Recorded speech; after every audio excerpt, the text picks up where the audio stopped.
आद कौम में शदीद और शद्दाद दो भाई थे। यह दौलत वाले, इज्जत वाले और बादशाह थे। शाम मुल्क में उनका मुकाबला था। दिन रात हुकूमत करना ही उनका काम था।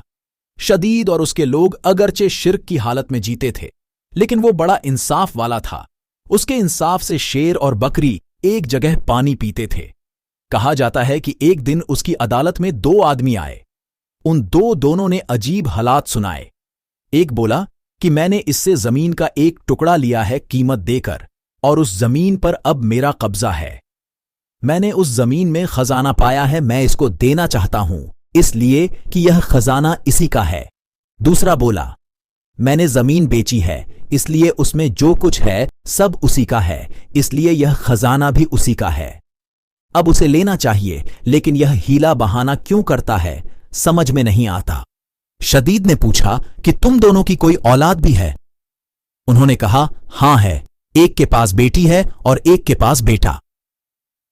शदीद ने हुक्म किया कि इन दोनों का निकाह आपस में करके यह माल इन दोनों को दे दिया जाए। इस तरह शदीद ने एक ऐसा फैसला किया जो सबके लिए काबिले कबूल था, और उसके इंसाफ का जो नाम हुआ वो अलग। हजरत हूद अलैहिस्सलाम ने शदीद को भी ईमान की दावत दी थी, लेकिन उसने सब कुछ होने के बाद भी इस पर ध्यान न दिया और शिर्क की हालत में ही मर गया। इसके बाद शद्दाद गद्दी पर बैठा। हजरत हूद अलैहिस्सलाम ने उसको भी ईमान लाने के लिए कहा। वह बोला, अगर मैंने तुम्हारा दीन अपना लिया तो मुझे क्या फायदा होगा?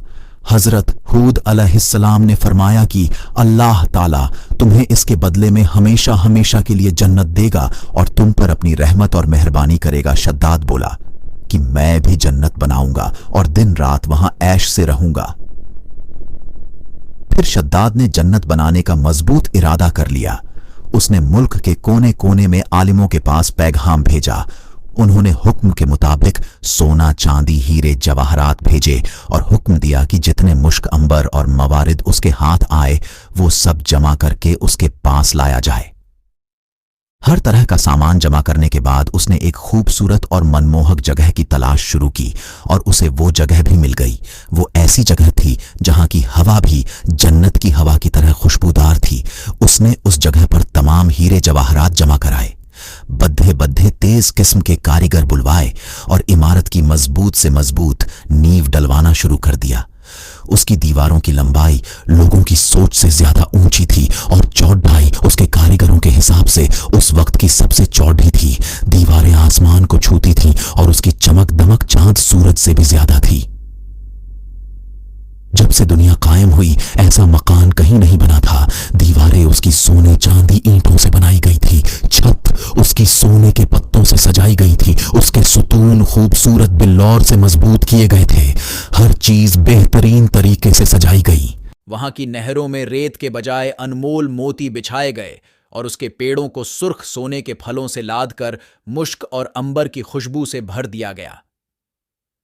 जिस वक्त इन पेड़ों से होती हुई सूखी हवा चलती थी तो उस तरफ के रहने वालों के दिमाग को खुशबुओं से भर देती थी। शद्दाद ने जमीन पर मिट्टी के बजाय मुश्क व अंबर बिछवाया। उसके महलों के चारों तरफ लाल सोने से तरतीब देकर सजाया गया। सिर्फ इतना ही नहीं कि दिखावे के लिए उसको बनवाया था, बल्कि उसमें रहने के लिए अपने मनपसंद माशूकों और परियों को भी इकट्ठा कर दिया। यह बाग और महल 12 वर्ष की मुद्दत में मुकम्मल हुआ। इसमें पूरी दुनिया के जवाहरात लग गए।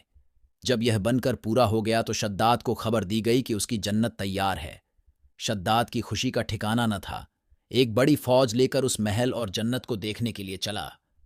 वो अपनी जन्नत को देखने के लिए जा ही रहा था कि उसने रास्ते में एक हिरण को देखा। उसके पांव चांदी के हैं, सींग सोने के हैं और आंखें याकूत की हैं। शद्दाद उस हिरण को देखकर हैरान रह गया। जी ललचा उठा। उसने सोचा, इसे किसी भी तरह हासिल करूंगा। उसने बिना कुछ सोचे समझे उस हिरण के पीछे घोड़ा दौड़ा दिया। हिरण भागा और शद्दाद ने अपना घोड़ा उसके पीछे पीछे दौड़ाया। ये दौड़ बहुत दूर तक चली, यहां तक कि शद्दाद की फौज बहुत पीछे रह गई। फिर उसे एक डरावने किस्म का घुड्ड सवार मिला। उसने शद्दाद से कहा कि क्या इस इमारत, जिसे तो जन्नत कहता है, इसे बनाने से तुझे सुकून मिल जाएगा? शद्दाद उस घुड्ड सवार की ये अल्फाज सुनकर कांप गया। पूछा, तुम कौन हो? वो घुड्ड सवार बोला, मैं मौत का फरिश्ता हूं। शद्दाद ने बड़ी नरमी और बेचैनी से कहा कि मुझे अपनी जन्नत को 1 मिनट देखने की मोहल्लत दे दो, फिर तुम मेरी जान निकाल लेना। मौत के फरिश्ते ने बोला, यह हुक्म दुनिया के पैदा करने वाले का है। उसके हुक्म के बाद मुझे इख्तियार नहीं कि मैं तुम्हें 1 मिनट की भी मोहल्लत दे सकूं। फिर उसी वक्त मौत के फरिश्ते ने उसकी रूह कब्ज कर ली और उसका जिस्म रूह से खाली हो गया। शद्दाद के मरने के बाद वह आलीशान इमारत और खूबसूरत बाग लोगों की नजरों से गायब हो गया। तारीख की किताबों में लिखा है कि अल्लाह ने हजरत इज़राइल अलैहिस्सलाम से पूछा कि ए इज़राइल, तुम मुद्दतों से रूहों को निकालने में लगे हो और शुरू ही से तुम्हारा ये काम है। क्या कभी तुम्हें किसी पर रहम और तरस आया है? जान निकालते वक्त कुछ दया भी आई है?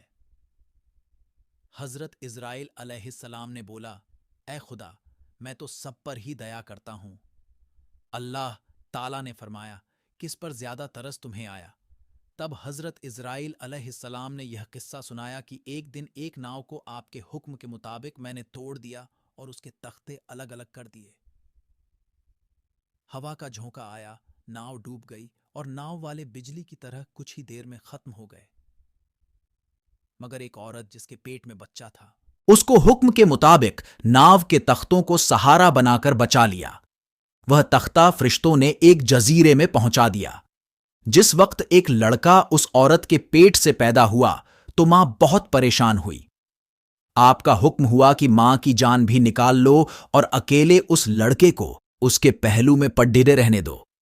उस वक्त मैं रो दिया और मन में ख्याल आया कि इस बच्चे का क्या हाल होगा, तड़प कर मरेगा या जंगली दरिंदों के मुंह का लुकमा बनेगा। ऐ खुदा, तू खूब जानता है कि मुझे उस बच्चे पर बहुत रोना आया और उसकी तन्हाई और बेकसी को सोच सोच कर दिल भर आता था। और दूसरा, शद्दाद पर मुझे बड़ी दया आई कि उसने कई वर्ष में इमारत बनवाई थी, फिर भी उसे एक नजर देखने से महरूम रहा और दिल में हसरत और अफसोस लिए ही इस दुनिया से विदा हो गया। अल्लाह ताला ने फरमाया, ए इज़राइल, ये शद्दाद वही लड़का है जिस पर तुमने पहले भी तरस खाया था और मैंने उसकी मां के मरने के बाद सूरज और हवा को यूं हुक्म फरमाया था कि तुम अपनी गर्मी और सर्दी से इसे मत सताओ, और हवा को हुक्म दिया कि फूलों के पत्ते उड़ाकर इसके लिए फर्श बनाओ। फिर उसके दोनों अंगूठों से दूध और शहद की नहर मैंने बनाई। कितनी मेहरबानियों के साथ मैंने उसकी जान बचाई, उसे दौलत दिया, बादशाह बनाया, दुनिया की सारी नेमतें उसे दी। फिर भी इन नेमतों का शुक्र अदा करने के बजाय खुदा होने का दावा कर दिया। उसका तो यह अंजाम होना ही था जिसने घमंड में आकर अपनी जन्नत बनवा तो लिया, लेकिन अल्लाह की कुदरत को कुछ और ही मंजूर था। अल्लाह ने उसे रहती दुनिया के लिए सभी कू बना दिया कि दौलत शोहरत पर घमंड करके कुछ हासिल नहीं होने वाला। हर किसी को उसके किए आमाल का बदला मिलेगा। शद्दाद को भी अल्लाह ने बेशुमार दौलत और ताकत अता की, लेकिन वो खुद को खुदा के बराबर समझने लगा था और आज पूरी दुनिया के लिए वो नसीहत बन गया कि कभी दौलत पर घमंड मत करना।